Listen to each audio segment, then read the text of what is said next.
घाटमाता परिसर आणि उजनी धरण क्षेत्रात पावसाचा जोर कमी झालाय। यामुळे उजनी धरणात येणारी जी आवक होती ती हळूहळू कमी होत आहे। आज शनिवार 31 मे 2025 आजची उजनीची स्थिती काय आहे हे आपण आज या व्हिडिओच्या माध्यमातून पाहूयात। त्याआधी आपण जर HPN मराठी न्यूज चॅनलला सबस्क्राइब केलं नसेल तर आताच सबस्क्राइब करा, जेणेकरून आमचे धरणांचे आणि पावसाचे अपडेट लवकरात लवकर तुमच्यापर्यंत पोहोचतील।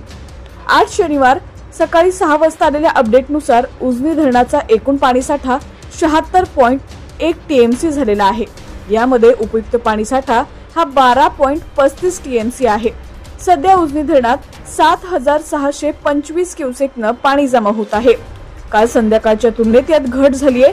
काल संध्याकाळी 8631 क्युसेकनं पाणी जमा होत होतं। सकाळच्या अपडेटनुसार उजनी धरण 23.5% भरलेलं आहे।